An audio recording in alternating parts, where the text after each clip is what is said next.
नमस्कार दोस्तों, हमारे राजनेता श्रृंखला में आज हम आपको मिलवाते हैं चौधरी लहरी सिंह से। चौधरी लहरी सिंह का जन्म 3 मार्च 1901 को सोनीपत जिले के बिगान गांव में हुआ था। वो गठवाड़ा मलिक परिवार से संबंधित थे और हरियाणा और संयुक्त पंजाब की राजनीति में एक बहुत बड़ा नाम थे और खासकर उस समय वो बहुत बड़े नाम थे जब चौधरी छोटू राम और उनकी यूनियनिस्ट पार्टी के फैलाव के कारण हरियाणा में कोई जाट युवा राष्ट्रीय आंदोलन से जुड़ने की सोच भी नहीं सकता था। उस समय वो राष्ट्रीय आंदोलन से जुड़े थे। चौधरी लहरी सिंह पेशे से वकील थे और उन्होंने लाहौर से वकालत की थी। उनका जन्म बिगान गांव में हुआ था। 1937 में उन्होंने कांग्रेस की सदस्यता ग्रहण की और उसके बाद वो राष्ट्रीय आंदोलन में सक्रिय रूप से जुड़ गए। चौधरी लहरी सिंह की लहर का अंदाजा इस बात से लगाया जा सकता है कि 1946 के पंजाब विधानसभा के चुनाव में उन्होंने चौधरी छोटू राम के उत्तराधिकारी माने जाने वाले और सर सिकंदर हयात खान के मंत्रिमंडल के सदस्य चौधरी टीकाराम को ही हरा दिया था। 1946 में यूनियनिस्ट पार्टी और कांग्रेस ने जोड़तोड़ करके जो सरकार बनाई थी उसमें चौधरी लहरी सिंह को मंत्री बनने का भी अवसर मिला।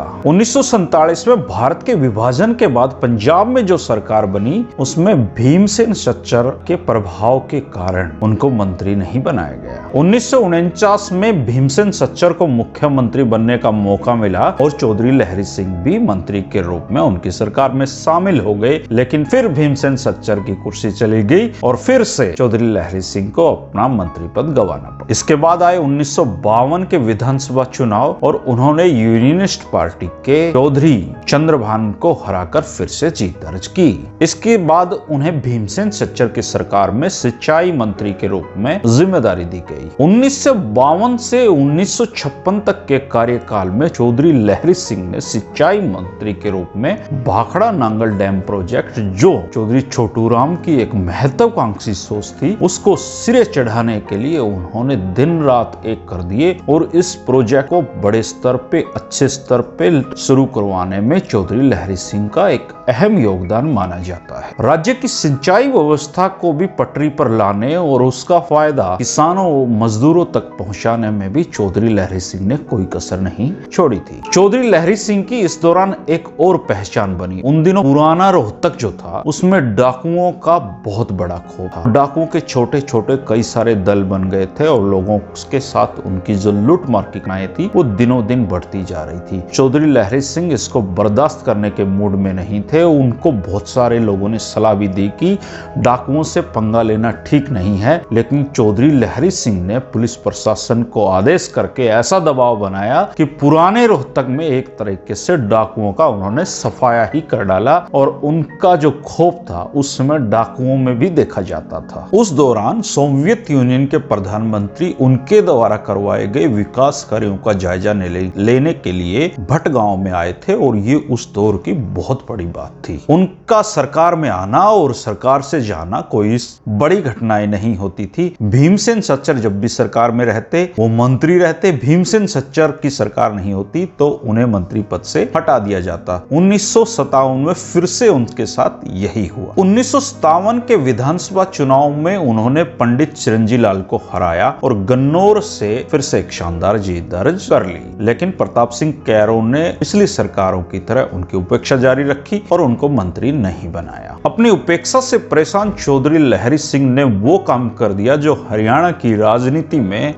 विरले रूप में देखने को मिलता है और वो भारतीय जो कांग्रेस है उसको छोड़कर उन्होंने जनसंघ में जाने का फैसला कर लिया। और उन समय जनसंघ जो आज की भारतीय जनता पार्टी है उतना बड़ा फैलाव नहीं था, बहुत ही छोटी सी पार्टी उसमें जनसंघ हुआ करती थी। 1962 का जो लोकसभा चुनाव था वो हरियाणा की राजनीति में एक बहुत बड़ा चुनाव इसलिए भी माना जाता है क्योंकि जनसंघ की टिकट पर पहली बार कोई उम्मीदवार यानी चौधरी लहरी सिंह ने जीत दर्ज की थी और उन्होंने चौधरी रणवीर सिंह हुड्डा को हराया था। उनका जो चुनाव निशान था वो था दीपक का और पंजाबी सूबे पर उनके जो मतभेद हुए उसके बाद उन्हें इस्तीफा देने को कहा गया। उन्होंने पार्टी से तो इस्तीफा दे दिया लेकिन लोकसभा की सदस्यता से इस्तीफा नहीं दिया। जब उनसे इस्तीफा देने के लिए दबाव बनाया जाने लगा तो उनका एक वाक्य आज भी हरियाणा की राजनीति में पुराने लोग दोहराते हैं। उन्होंने कहा था कि दीपक तुम्हारा था तो क्या हुआ, उसमें तेल तो मेरा था। 1967 में उनकी लोकसभा की